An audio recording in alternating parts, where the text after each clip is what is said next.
ചേരുന്നു. Shri Saji Nandiyat, reporter channel പുറത്തുവിട്ട ചില വിവരങ്ങൾ, അത് ഈ മൊഴി നൽകിയ ഹേമ കമ്മിറ്റി റിപ്പോർട്ടിൽ ഹേമയ്ക്ക് മുന്നിൽ മൊഴി നൽകിയിട്ടുള്ള അതിജീവിതകളെ അവരെ മനസ്സിലാക്കാൻ, അവരാരാണെന്ന് തിരിച്ചറിയാൻ പാകത്തിലുള്ള സൂചനകൾ അതിനകത്തുണ്ട് എന്നതാണ് WCC മുഖ്യമന്ത്രിക്ക് എഴുതിയിരിക്കുന്ന തുറന്ന കത്തിലെ പ്രധാനപ്പെട്ട അവരുടെ കൺസേൺ, അവരുടെ ആശങ്ക. അത് മാത്രമല്ല, കമ്മിറ്റി റിപ്പോർട്ട് കൈവശമുള്ള ചിലരുടെയെങ്കിലും, താങ്കൾ ഈ വാചകങ്ങൾ ശ്രദ്ധിക്കണം, അവരുടെ കത്തിലുള്ളതാണ്, കമ്മിറ്റി റിപ്പോർട്ട് കൈവശമുള്ള ചിലരുടെയെങ്കിലും നീക്കങ്ങളെ ഇത് സംശയാസ്പദമാക്കിയിരിക്കുന്നു.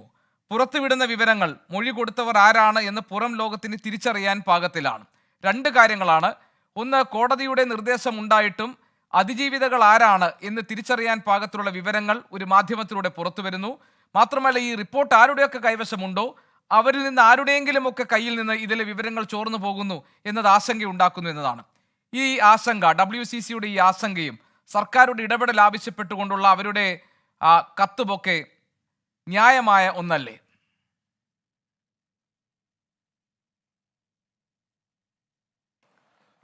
പിന്നെ ഗോപികൃഷ്ണൻ, ഞാൻ പറയുന്നത് വ്യക്തിപരമാണ്.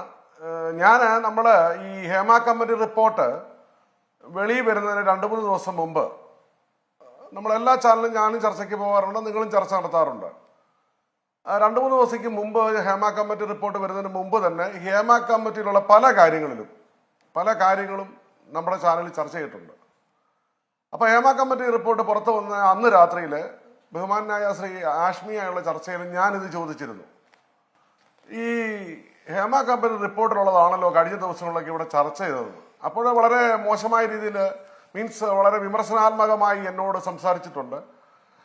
സോഷ്യൽ മീഡിയയിലൊക്കെ ട്രോളർമാർ എന്നെ മോശപ്പെട്ട രീതിയിലൊക്കെ വളരെ ട്രോളുകയും ചെയ്തു. ഞാൻ അന്നും പറയാറുണ്ട്, ഞാൻ ആദ്യ സമയത്ത് കയ്യടിക്ക് വേണ്ടി ചർച്ചയിൽ പങ്കെടുക്കാറില്ല.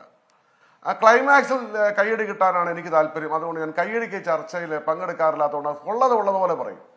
ഇവിടെ അഡ്വക്കേറ്റ് പ്രശാന്ത് ഭൂഷൺ അദ്ദേഹം പറയുന്നു, മാധ്യമങ്ങൾ അവിടെ നിരപരാധികളാണ്, മാധ്യമങ്ങൾക്ക് ഒരു പങ്കും ഇക്കാര്യത്തിലില്ല. അദ്ദേഹം കരുതുന്നത് SITയിൽ നിന്നും ഇത് ചോർന്നു എന്നാണ് അദ്ദേഹത്തിന്റെ ഒരു ആശങ്ക എന്ന് പറയുന്നത്.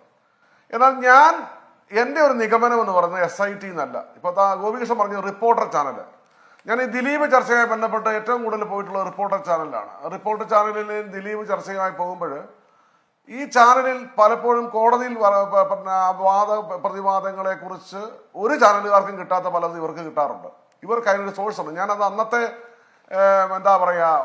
നമ്മുടെ ചർച്ച നയിച്ച ശ്രീ നികേഷോടൊക്കെ ഞാൻ പല പ്രാവശ്യം ചോദിച്ചിട്ടുണ്ട്, നിങ്ങൾക്ക് എങ്ങനെ കിട്ടും? അത് ഞങ്ങളുടെ രീതി ആരോടും പറയില്ല, അത് ഞങ്ങൾ അതിൻ്റെ സോഴ്സ് ഉണ്ടെന്ന് അദ്ദേഹം അന്ന് മറുപടി പറഞ്ഞത്. അപ്പം ഞാൻ പറഞ്ഞു വരുന്നത്, ഇതിൽ എന്തൊക്കെ ദുരൂഹതയുണ്ട്. കാരണം ഈ റിപ്പോർട്ട് വെളിയിൽ വന്നതിന് പിന്നിൽ ദുരൂഹതയുണ്ട്, ഒരു സംശയവും വേണ്ട. പിന്നെ പ്രസവ വാർഡിന് പ്രായത്തിൽ സ്ത്രീകൾ എഴുതേണ്ട കാര്യമില്ല. അവർ WCC പറഞ്ഞ വളരെ കറക്റ്റാണ്. പ്രസവ വാർഡിന് പ്രായത്തിൽ സ്ത്രീകൾ എഴുതണ്ട എന്ന് പറഞ്ഞതുപോലെ ഇത് ആരൊക്കെയാണ് എന്തൊക്കെയാണെന്ന് വളരെ വ്യക്തമായ രീതിയിൽ നമുക്ക് സിനിമ അറിയാവുന്ന സാമാന്യ ബോധമുള്ള ജനത്തിന് മനസ്സിലാകുന്ന രീതിയിലാണ് വാർത്തകൾ വന്നിരിക്കുന്നത്. അപ്പോൾ എൻ്റെ ഒരു നിഗമനം അതാണ്, SITയിൽ നിന്നല്ല, അത് വളരെ റീസെൻ്റ് ആയിട്ടാണ് അവർ അതിൽ കിട്ടിയിരിക്കുന്നത്. ഇതിന് മുമ്പ് തന്നെ 4.5 വർഷം, ഗോപികൃഷ്ണൻ അത് പരാമർശിക്കുകയും ചെയ്തു, 4.5 വർഷമായിട്ട് ഇരിപ്പുണ്ട് കയ്യിൽ. അപ്പൊ എവിടെയോ എന്തൊക്കെയോ ചീഞ്ഞു നാറുന്നുണ്ട്, അത് ഉറപ്പാണ്. അപ്പൊ സീസറിന്റെ ഭാര്യ സംശയത്തിന് അതീതിയായിരിക്കണം. ഇപ്പൊ മരുമോള് കുത്തിയാലും അമ്മായിമ കുത്തിയാലും അരി വെളുത്താൽ മതി എന്ന് പറഞ്ഞ പോലെ കാര്യങ്ങൾ നടക്കുകയും വേണം. എന്നാൽ ഇതില് ചില കാര്യങ്ങളിൽ പേര് വെളിയിൽ വരാൻ പാടില്ല. അത് കറക്റ്റാണ്. പ്രശാന്ത് അഡ്വക്കേറ്റ് പറഞ്ഞത് വളരെ കറക്റ്റാണ്. പക്ഷേ ആരോപണ വിധേയർ ആരാണോ, അവർ വ്യക്തിപരമായ ആരോപണം ഉന്നയിച്ചിട്ടുണ്ടെങ്കിൽ ആ ആരോപണ വിധേയർക്ക് ആളെ അറിയാം എന്ന് ആളെ അറിയിക്കാതിരിക്കാൻ പറ്റില്ലല്ലോ. എങ്കിലല്ലേ അവർക്ക് തങ്ങൾ ഉന്നയിച്ച ആരോപണങ്ങൾ, തങ്ങൾക്ക് തരുന്ന ആരോപണം സത്യസന്ധമാണോ അല്ലയോ എന്ന് പറയാനും അത് തെളിയിക്കാനും സാധിക്കുകയുള്ളൂ. ഇവിടെ WCC പറയുന്നതിനോട് എനിക്ക് പൂർണ്ണമായി യോജിപ്പില്ല. കാരണം എന്താണ്, അവർ ആരോപണം ഉന്നയിക്കുകയാണ്. അവർ പല മൊഴികളും അവിടെ പറഞ്ഞിട്ടുണ്ട്. അത് അവരുടെ വ്യക്തിപരമായ കാര്യമാണെങ്കിൽ തന്നെയും പിന്നെ അത് വെളിയിൽ വരരുത് എന്ന് പറയുമ്പോൾ ആ പേര് ലൈംഗികപരമായ കാര്യങ്ങളോ സെക്ച്വൽ ഹറാസ്മെന്റോ അല്ലെങ്കിൽ പേര് വെളിയിൽ വരുന്നതിൽ കുഴപ്പമുണ്ട് എന്ന് ഞാൻ കരുതുന്നില്ല. എല്ലാം സെക്ച്വൽ ഹറാസ്മെന്റുമായി ബന്ധപ്പെട്ട കാര്യങ്ങളാണെന്ന് ഞാൻ കരുതുന്നില്ല.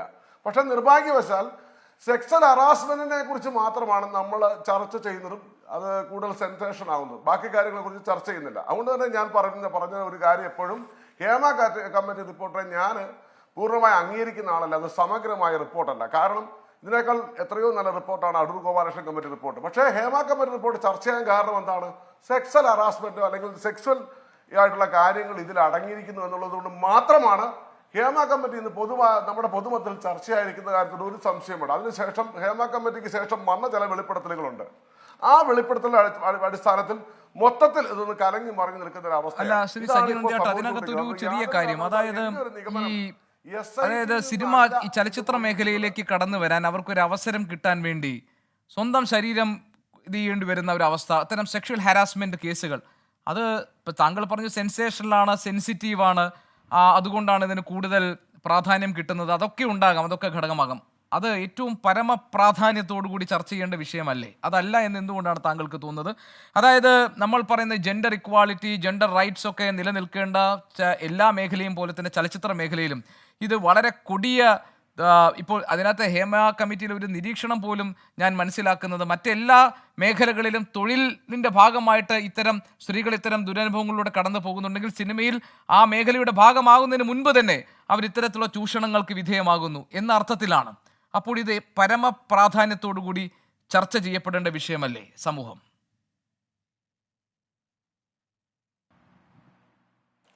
ഗോപികൃഷ്ണൻ പറഞ്ഞത് വളരെ കറക്റ്റാണ്. പക്ഷേ ഈ ഹേമ കമ്മിറ്റി റിപ്പോർട്ടിൽ നമ്മുടെ നിർഭാഗ്യവശാൽ, ഒരിക്കൽ കൂടെ ഞാൻ പറയുന്നു, നിർഭാഗ്യവശാൽ നമ്മുടെ ചാനലുകളിൽ സെക്സ്വൽ ഹറാസ്മെന്റുമായി ബന്ധപ്പെട്ട കാര്യങ്ങൾ മാത്രമേ ചർച്ച ചെയ്യപ്പെടുന്നുള്ളൂ. അവിടെയാണ് പ്രശ്നം. മറ്റ് കാര്യങ്ങളെ കുറിച്ച് ചർച്ച ചെയ്യപ്പെടുന്നില്ല. ഏറ്റവും കൂടുതൽ പറഞ്ഞിരിക്കുന്നതിനെ കുറിച്ചാണ്. എന്തിനെ കുറിച്ചാണ്? മയക്കുമരുന്നിനെ കുറിച്ചല്ലേ? ഈ മയക്കുമരുന്നിനെ കുറിച്ച് എത്ര ചാനലുകാർ മലയാളത്തിൽ ചർച്ച ചെയ്യുന്നുണ്ട്? അപ്പൊ ഗോപികൃഷ്ണൻ ഇത് തന്നെ പറയുകയാണ്, സെക്സ്വൽ ഹറാസ്മെന്റിനെ കുറിച്ച് മാത്രമാണ് ചാനലുകൾ ചർച്ച ചെയ്യുന്നത്. എന്നാൽ ഏറ്റവും കൂടുതൽ പറഞ്ഞിരിക്കുന്നത് മയക്കുമരുന്നിനെ. ശ്രീ സജീവൻ, ഞാൻ ആ പോയിന്റിലേക്ക് വരാം. എനിക്ക് അതിനകത്ത് ചില കാര്യങ്ങൾ പറയാനുണ്ട്. സെക്ഷൽ ഹറാസ്മെന്റുമായി ബന്ധപ്പെട്ട കാര്യങ്ങൾ ചർച്ച ചെയ്യേണ്ടി വരുന്നത്, അതുമായി ബന്ധപ്പെട്ട ധാരാളം പരാതികൾ ആ ഹേമ കമ്മിറ്റിയിൽ വന്നിട്ടുണ്ട്. ഒന്ന്. രണ്ടാമത്, ഹേമ കമ്മിറ്റി റിപ്പോർട്ടിലെ വിവരങ്ങളെ തുടർന്ന് ധാരാളം ഈ വനിതാ ചലച്ചിത്ര പ്രവർത്തക അവരുടെ നീണ്ട നിര പുറത്തു വരികയും അവർ പല വെളിപ്പെടുത്തലുകളും നടത്തുന്നത് നമ്മൾ കാണുന്നുണ്ട്. അതുകൊണ്ട് അത് സമൂഹം ചർച്ച ചെയ്യേണ്ട ഒരു പ്രധാനപ്പെട്ട വിഷയമായി എന്നുള്ളതാണ്. താങ്കൾക്ക് താങ്കളുടെ വാദം പറയാം. ഒരു നിമിഷം ഞാൻ വരാം.